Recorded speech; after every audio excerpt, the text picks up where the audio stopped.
네, 모 공영방송에서 인기 있는 여행 프로그램 걸어서 세계 속으로인데요.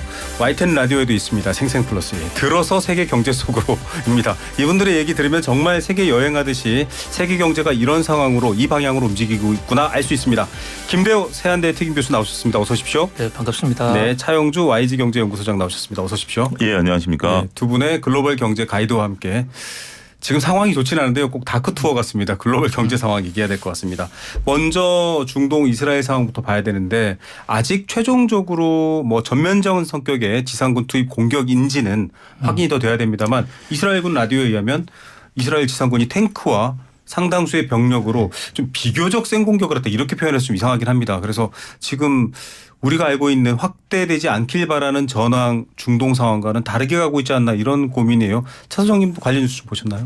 예, 그렇습니다. 일단 뭐 이스라엘 군 방송이 이런 것들을 이제 보도한 것으로 알려지고 있고요. 이런 것들이 이제 시간적으로 봤을 때 오늘 오후에 이제 국내 전파가 되고 있는 상황이다라고 말씀드릴 수가 있겠습니다. 예. 다른 데서는 지금 이제 얘기가 나오고 있지는 않고 이스라엘 군 방송에서 얘기가 나왔다라는 측면인데 그들이 스스로 밝힌 바에 의하면 기존에 가자 지구에 들어갔었던 그 공습이라든지 이거보다는 굉장히 대규모로 하마스 지도부를 이제 색출하기 위한 방법으로 이제 들어갔다라고 얘기를 하고 있는 거죠. 일단 뭐 국제사회에서 가장 우려하는 바입니다. 지금 이제 특히 이제 미국이라든지 이런 데 중재를 통해서 그동안에 준비되어 왔던 지상군이 가자 지구에 들어가는 부분들이 이렇게 된다라면 우리가 뭐 몇 가지 상황을 가정할 수가 있겠죠. 전면전이 벌어지게 된다라면 우리가 이제 그 하마스 입장에서는 겔라전을 펼칠 수밖에 없고 거기가 이제 수많은 지하 동굴로 이루어져 있는 그렇죠. 상태이기 때문에 상황이 복잡해지고 또 이런 것들이 더 확산 일로로 접어들게 된다라면 주변국들의 참전까지 나타날 수도 있다라는 거 아니겠습니까? 주변국들에서 계속 경고해왔던 것들이 여기 이제 지상군들이 들어가게 되면 그들이 이제 참전하겠다라는 얘기들이 있었기 때문에 그래서 이게 이제 뭐 지속적으로 계속해서 그 안에 지상군들이 대규모로 들어가서 작전을 펼치고 있는 것인지 아니면 일시적 타격을 하고 빠진 것인지는 확인을 좀 더 해봐야 되겠습니다만 우려했었던 방법으로 일단 흘러갈 수 있는 가능성이 열렸다라는 측면에 있어서는 글로벌 정치 그 지형학적인 내용이나 아니면 경제적인 내용이나 불확실성이 좀 커졌다 이렇게 해석을 해드릴 수가 있을 것 같습니다. 이스라엘도 뭐 정부 고위 관료 명의로 레바논 헤즈볼라는 싸우고 싶지 않다라고 선을 두면서 뭔가 이란의 개입까지도 염두에 둔 것 같은데 정작은 국제사회가 우려하고 있는 가자지구 지상전 투입을 일단 이스라엘 주장을 따른다면 시작을 한 겁니다. 이렇게 되면은 예상 시나리오보다 더 거칠어질 수 있나요? 지금 소장님 확대될 가능성도 있다고 하셨는데.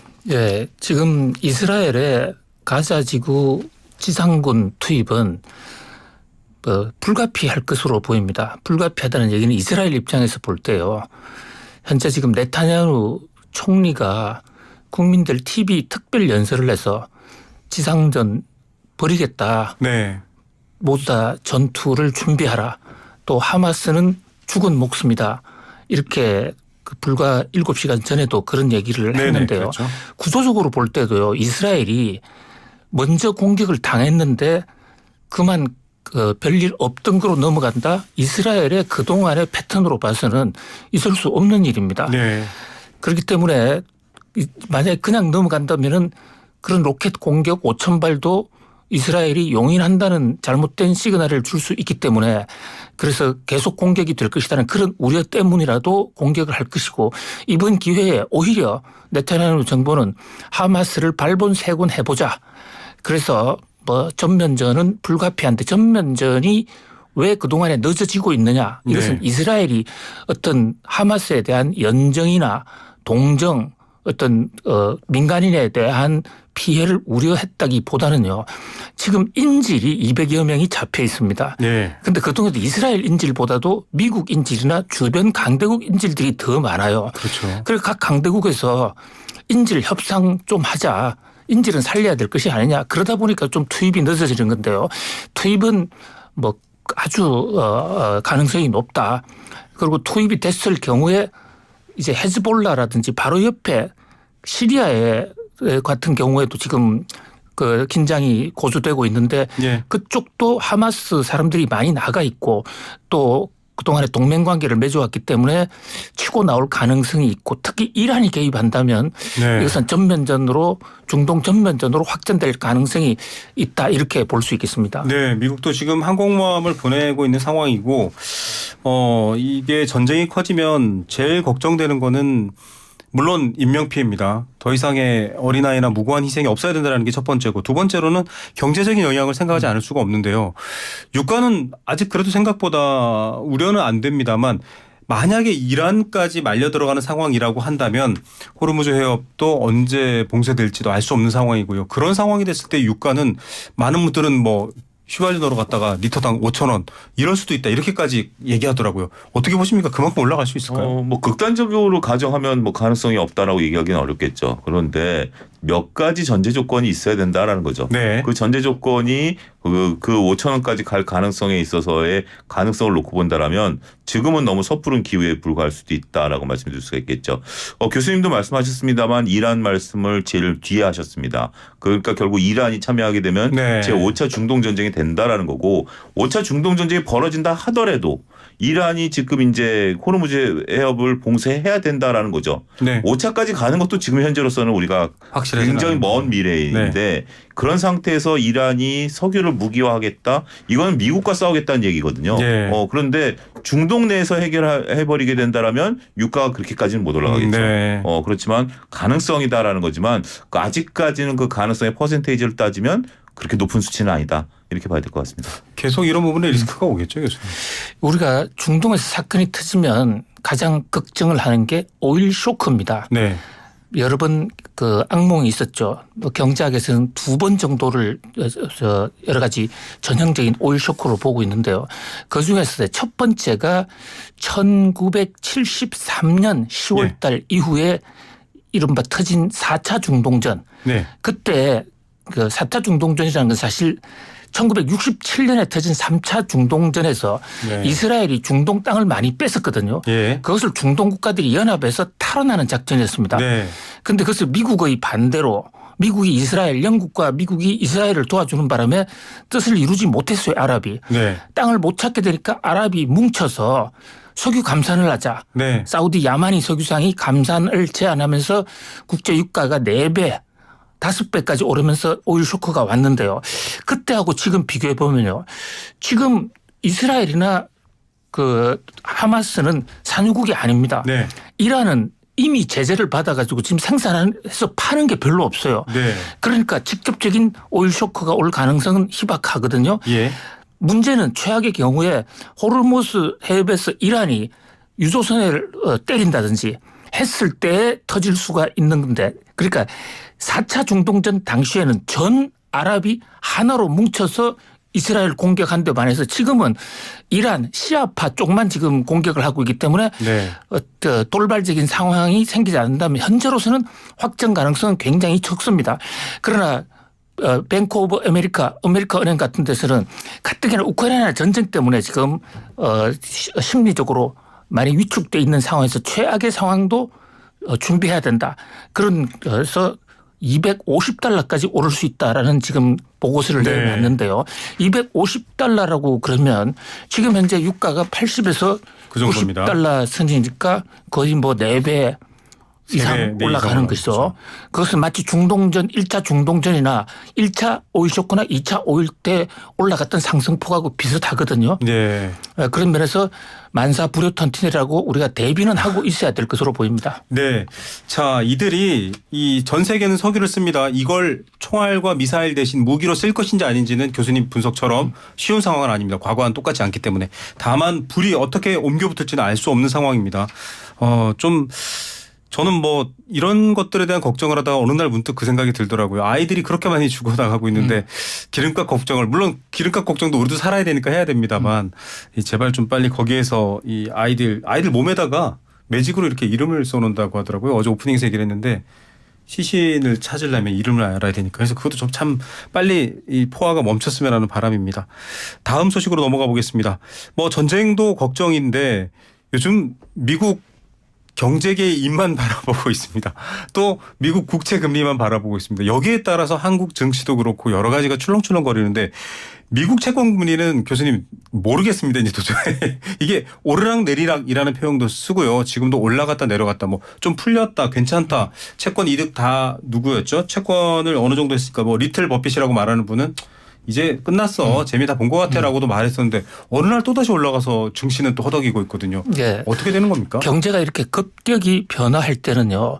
뉴스에서 특정인 한 사람의 말만 듣고 상황을 판단하면 네. 오판하게 될 가능성이 굉장히 높습니다.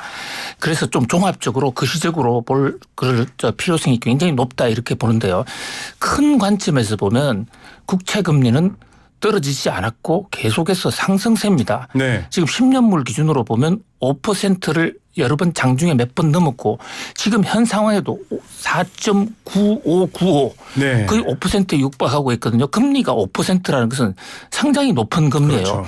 그런데 우리는 흔히 기준금리를 얘기합니다마는 연방준비은행이 만드는 기준금리 정하는 기준금리는 일반 국민들하고 직접적으로 세금을 이자를 걷어가는 금리가 아니에요. 그렇죠. 기준을 잡아주는 건데 맞습니다. 실제적으로 국민들이나 기업들한테 돈을 이자를 뺏어가는 것은 국채금리의 비중이 가장 크거든요. 네. 그러니까 직접적인 영향이 있는 것이고 그 기준금리가 5.5%인데 국채금리 그것도 지금 당장의 국채금리가 아니라 10년짜리 국채금리가 5%라는 얘기는 네. 연준의 기준금리가 굉장히 높아져 있는 게 오래 갈 수 있다. 네. 뭐 10년까지는 안 가겠지만 상당히 장기간 갈 수 있다는 것을 신호를 주는 것이거든요. 네. 그렇기 때문에 그 빌 에크만이나 빌 네. 크로스 같은 두 BNB라고 불리는 이 채권 전문가들 자신들은 이제 채권의 금리가 정상에 왔다. 네. 그러니까 그동안에 공매도를 쳤는데 공매도를 털어버렸어요. 그런데 그 사람들은 자기가 투자하는 거기 때문에 그 사람 입장에서 하는 얘기이기 때문에 뭐 전체 흐름을 볼 필요가 있고 여전히 금리 인상은 아직도 끝나지 않았다. 중요한 것은 미국의 경제 지표입니다. 경제 지표가 계속 지금 과열로 나타나거든요. 일부는요. 과열이요. 네. 네. 그러면 금리를 계속 오를 수밖에 없는 그런 상황이 아직도 남아 있고 특히 왜 중동 오일 쇼크가 중요하냐면요. 오일 유가가 오르면 그 유가가 미국의 인플레 지수를 물가를 올리게 됩니다. 맞습니다. 그러면 연준은 또 금리를 올릴 수밖에 없기 때문에 그래서 80년대 초반에 미국의 기준금리가 21%였습니다. 21%요? 네. 그러니까 5%란 금리가 높지만은 이게 결코 뭐 단정적으로 끝이다라고는 누구도 얘기하지 못하는 것이죠. 무리하다라고 말할 수는 없는 거네요. 더 올라갈 수도 있는 거고. 물가가 오르면 금리는 더 오를 수도 네. 있는 것이고 물가를 잡으면 이 자리에서 금리도 잡을 수 있는 변수가 굉장히 많다 이렇게 볼 수 있습니다. 아니 그 빌 에크먼 퍼싱 스퀘어 회장은 뭐 본인의 어떤 또 헤지펀드계의 거물이니까 본인의 이익 때문일지 모르겠지만 지금 말씀하신 교수님의 내용처럼 미국 국채금리 상황이 이랬을 때 증시라든지 다른 곳은 지금 비명 지르는 상황이 되는 거 아닌가요? 어떻게 보세요? 예, 그렇습니다. 우리가 이제 그 투자자분들께서 아나 경제에 대해서 관심을 가지시는 분들 입장에서 본다라면 업계에 종사하는 사람의 어떤 뭐 입김 발언 이거는 조금 걸러 들으셔야 될 부분들이 있어요. 아, 네. 왜냐하면 자기 업계에 있는 사람들이 뭐 긍정적인 얘기를 할 수밖에 없는 게 또 네. 그런 부분들 아니겠습니까? 그리고 자신의 포지션을 밝힌다라는 것도 이것도 한번 우리가 곱씹어봐야 될 부분들도 있어요. 네. 이게 과연 만인을 위해서 자기가 공개하는 것이냐, 아니면 뭐 자신 뭐 우리가 뭐 그 이 경제계에 있는 사람이 자신의 이익을 생각하지 않고 공익을 생각한다? 이것도 좀 어폐가 있는 거죠. 예. 그런 부분들을 한번 곱씹어봐야 되지 않을까 싶습니다. 지금 뭐 우리가 다이먼 CEO 같은 경우 기준금리가 7%까지 올라가야 된다라고 경고를 또 하고 있는 것들을 보면 네네. 종합적인 부분들을 봐야 되겠죠. 어찌됐든 금리가 올라간다라는 것은 우리가 자산시장 특히 이제 위험자산인 주식시장에 있어서는 당연히 큰 악재일 수밖에 네. 없다라고 말씀드릴 수가 있겠죠. 금리가 올라가게 된다라면 교수님 말씀하신 것처럼 기업들이 부담하는 것들 그다음에 개인들이 부담하는 비용이 올라갈 수밖에 없고 네. 그러면 결국 기업의 이익이 훼손될 수밖에 없다라는 거 아니겠습니까? 네. 지금 일단은 뭐 미국의 금리가 10년물 국채 금리가 어떻게 움직이느냐인데 5% 계속 터치하다 보니까 여기에 지금 반작용으로 이제 미국 같은 경우 주식시장이 크게 흔들리는 모습들을 좀 보여주고 있는 거죠.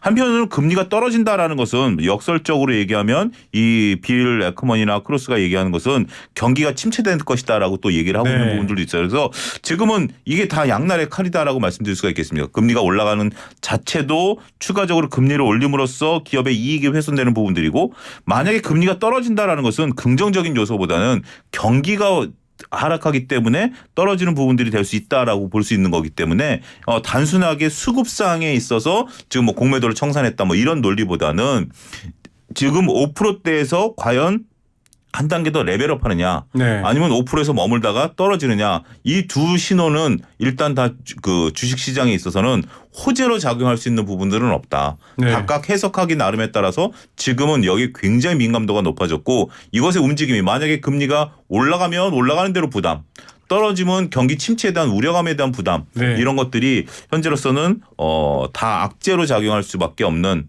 뭐 그런 부분들이다라고 말씀드릴 수 있겠습니다. 뭐 골디락스 얘기 매번 나옵니다만 일종의 돈의 값을 붙이는 건 브레이크입니다. 청취자분들 이해하시기 좋게 말씀드리자면 너무 팔팔 끓어버리면 안에 있는 게 다 익어버리기 때문에 다 죽는 거죠. 그래서 그 완급을 조져야 된다는데 아까 21%까지 간 적이 있어라고 하면 정말로 살기 위해서는 어떤 조치든 경제가 과열돼서 아예 정말 끝나버리기 전에 조치해야 될 것들도 있고요. 코스피는 지금 현재 시점으로 이제 장 마감이 됐나요? 2,300선이 무너진 것 같거든요. 근데 2,000까지는 더 내려갈 수 있다. 2,000선까지는 봐야 된다. 이런 말도 있습니다. 왜냐하면 코로나 거치면서 주식 투자자가 500만 명이 늘었다고 해요. 우리나라 많은 분들이 여기서 좀 뭔가 이렇게 본인의 자산이나 경제적인 기회를 생각하시는데 지금 왜 우리나라로 기준으로 보면 파란색이 이제 안 좋은 거니까 왜 다 파랗게만 하지 이렇게 생각하는데 소장님 한번 좀 정리해 주시죠. 2,000선까지 대비해야 되나요? 지금은 지지선을 어디다라고 얘기하기 어려울 것 같습니다. 일단 수급이 꼬여 있는 상태인데요. 네. 2022년 9월 달을 생각하시면 될 것 같습니다. 네. 2022년 9월 달에는 그때 당시에 이제 반대 매매가 굉장히 많이 나갔고 신용의 반대, 그때 신용 반대 매매였어요. 네. 근데 지금은 미수 반대 매매와 신용 반대 매매가 섞여 있습니다. 그런 부분들을 보셔야 되는데 지금 그때 당시에 신용잔고가 27조였습니다. 네. 그게 어디까지 줄었냐? 20조까지 줄었고요. 네. 지금은 이제 신용잔고가 20조인데 지금 이제 후행지표 이틀씩 차이가 나거든요. 최근 데이터가 18조 4천억이니 2천억이니까 지금 요 이틀 동안 주가 급락했을 때 18조까지 줄었을 것으로 네. 보여집니다. 많은 분들이 한 16조 5천억 정도 17조까지는 줄어야 된다. 한 1조 정도 더 줄어야 되는데 네. 이게 이제 계속해서 주도주들이 흔들리고 특히 이제 2차 전지가 흔들리다 보니까 신용에 대한 반대에 나가고 더군다나 이들이 매수가 좀 들어와 줘야 되는데 네. 한 가지 오해가 뭐냐면 지금 각 증권사들이 2차 전지에 대해서 미수 신용 그러니까 이제 레버리지를 일으켜서 주식 사는 걸 네네. 막고 있는 상태거든요. 그러면 주가가 어느 정도 하락하면 이들이 레버리지가 어느 정도 주식시장에서 선순환 유동성을 공급하는 면도 있긴 있어요. 우리가 네. 이제 공매도가 나쁘다라고 해도 시장의 매기 역할을 하는 것처럼 서로 부정적인과 긍정적인 부분들이 있는데 이 부분이 못 들어오다 보니까 이게 이제 주가가 못 받치는 거고 두 번째는 우리가 이제 신용 같은 경우 3개월 단위로 롤오버를 시킵니다. 예. 보통 이제 6개월에서 9개월까지 쓸 수 있다 그래서 처음에 신용이 들어갔을 때 6개월 동안 가는 게 아니라 3개월 단위로 롤오버를 해야 되는데 롤오버가 막힌 거죠. 예. 신용 등급이 떨어졌을 때 채권을 롤오버 못하는 것처럼 신용이 3개월 뒤에 연장을 시키려고 하니까 연장 불가 종목으로 뜨는 네. 거죠. 그러다 보니까 매물이 매물을 부르는 거고 한 가지 문제는 그럼 2차전지만 빠져야 되지 왜 다른 게 빠지냐라는 거죠. 근데 많은 분들이 주식을 여러 종목 갖고 있지 않습니까? 네. A, B 두 종목을 갖고 있는데 똑같이 30% 빠졌다라고 예를 들어드리겠습니다. 예. 그런데 신용으로 30% 빠지면 원금이 다 날아가는 거지만 현금으로 갖고 있는 30%는 덜 빠진 거죠 상대적으로. 네. 그러면 사람들이 심리적으로 덜 빠진 종목을 팔게 돼 있어요. 이게 이제 주식시장에 있어서의 부분들이죠. 그러니까 지금은 수급이 불안한 거예요. 지금 예. 이제 어떤 특별히 악재가 왜 우리만에 이런 악재, 왜 많이 빠지느냐, 왜 우리만에 무슨 악재가 있느냐, 무슨 뭐 우리나라 경제가 파탄 났냐 이런 개념이 아니라 일단 그 주도주가 고점에서 30% 빠지면 신용을 건들게 되고요. 예. 이 신용이 매물에 매물을 부르는 거고 특히 오늘 같은 경우도 2차 전지가 2시부터 흔들리기 시작했거든요. 물론 이제 2시쯤에 나온 얘기들을 보면 뭐 이스라엘 문제가 이제 네네. 보도되기 시작했던 시점이지만 눈치 게임이 시작된 겁니다. 예. 보통 이제 신용에 대한 반대에 대한 것들이 2시부터 하락한 거는 그런 영향이 크다라는 것도 염두에 두셔야 되지 않을까 네. 싶습니다.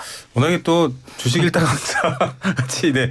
보통 뭐 미수금 때문에 이번에 여러 키움증권도 그렇고 일이 터졌지만 내가 돈이 없어도 사고 이틀 뒤에 돈을 갚거나 아니면 주식을 팔아서 갚거나 이런 상황인데 그 지금 사이클도 안 맞아 떨어진다 이 얘기이신 것 같고요. 더 악재는 아니고 오히려 뭔가 좀 기회가 있다 이렇게도 보이는데 글로벌 경제 상황은 계속 미국이 아까 좋다 말씀하셨잖아요, 교수님. 예, 좋다는 게 이게 지금 거시경제 지표 중에서 고용, 성장 몇 가지만 좋은 건데요. 몇 가지만 좋은 예, 겁니까? 요게 너무 좋다. 균형이 안 맞다 이렇게 보입니다. 우리가 소금이나 어떤 설탕 같은 것도 몸에 네. 적당량 없으면 사람이 죽지 않습니까? 그렇죠. 굉장히 힘들죠. 중요한 거예요. 그런데 소금이 한꺼번에 많으면 아유, 그것은 바로 그 혈압이 높아서 또 죽습니다. 병이 됩니다. 그러니까 성장도 적정한 성장, 적정한 물가 이게 중요한데 지금은 물가는 지나치게 높고 그러니까 물가는 나쁘다는 네. 거죠. 그러니까 성장 지표는 이게 좀 성장률이 낮아져야 물가가 안정될 텐데 오늘 밤에 성장 지수 GDP 미국의 3분기 GDP가 네, 나올 겁니다. 그게 5% 올랐을 것이라는 지금 전망까지 나오고 있습니다. 5%. 네. 그러니까 우리나라보다 훨씬 더 높은 것이죠. 그렇죠. 미국은 같은 나라에서 5%면 굉장히 큽니다. 기저 효과도 있지만 그렇게 높으면 연준이 금리를 또 올리게 되거든요. 올릴 수밖에 없는 상황으로 네. 몰려간단 말이죠. 그런 면에서 지금 뉴욕 정시에서 나오는 속담 그러니까 경구 중에 하나는 굿뉴스 이즈 배드뉴스. 너무 좋다는 지표가 나오면 안 됩니다. 좋은 거는 뭐냐면 적정한. 네. 자, 그리고요. 지난 상반기에 미국의 5월가에 뉴욕 증시가 굉장히 많이 올랐었는데 그 상승을 대부분 빅테크가 주도했습니다. 네, 그렇죠. 두 가지 요인이 있습니다. 하나는 금리가 이제 더 이상 오르지 않을 것이다라는 그런 어떤 성급한 확신감. 그다음에 또 하나는 AI 챗GPT 같은 게 나오니까 네. 이제 반도체 수요가 늘어나는 것이 아닌가. 그런데 그게 좀 과장된 기대였다. 그게 이제 최근에 구글 클라우드 사건이 터지면서요. 예. 구글 클라우드가 생각보다 안 된 거예요. 예. 그렇다면 챗GPT가 인기는 있지만 아직도 돈 벌기에는 상업화하기에는 멀다. 이래서 주가가 와르르 떨어졌거든요. 그 여파를 한국이 많이 받고 있는데 경제가 이렇게 급변할 때는요. 지금처럼 주가가 떨어졌다가 또 올랐다가 굉장히 볼러타일하게 급락을 많이 할 겁니다. 급등락을. 그렇기 때문에 단기에 너무 오를 때 너무 좋아하거나 떨어질 때 너무 충격을 받아서 쇼크 받아서 어떤 투자 행위를 하면 큰 손실을 볼 수 있기 때문에 큰 흐름으로 예. 이럴 때 좀 숨을 크게 쉬고 좀 크게 볼 필요가 있다 이런 생각을 합니다. 일종의 생태계 같다는 느낌도 들어요, 소장님. 증시도 맞습니다. 증시도 마찬가지고. 보면 뭐 사자만 많으면 좋은 게 아니라 결국 사자들도 사자만 많으면 굶어 죽잖아요. 그러니까 지금도 교수님 말씀 끝에 저는 굉장히 큰 깨달음이 있다라고 네. 보여지는데 지금은 내려가는 속도가 워낙 가파릅니다. 이 가파르는 게 멈추는 시점이 나오거든요. 그때까지 네. 좀 기다리셔야 되고 그러면 또 바로 리바운드가 나타나요. 네. 작용과 반작용을 보셔야 돼요. 네. 우리가 2020년, 2021년에 소위 말해서 그동안에 올라왔던 추세에서 급격히 올라가니까 2020년 급격히 떨어진 거 아니겠습니까? 올해 상반기 급격히 올라간 게 작용과 반작용을 보시면 네. 돼요. 요게 이제 변동성이 점점점 잦아들겠죠. 예. 내년까지는 이 변동성이 있을 가능성은 있습니다만 분명히 잦아드는 시기가 오니까 네. 너무 지금 이렇게 비관적에 빠지거나 아니면 이걸 기회다라고 이제 단기간에 노리는 것도 조금은 관망을 하시는 것도 좋지 않을까 싶네요. 예. 자, 뭐 경제의 수면에 돌이 떨어지면 처음엔 출렁하는데요. 다시 수평을 찾아 나가고 그 수평의 적정한 선 여러분들도 잘 판단하시면 좋겠는데요. 목요일 김대우 교수님과 또 차영주 소장님 얘기 듣다 보면 전체적인 흐름과 개인의 삶도 이렇게 연결되는 것 같습니다.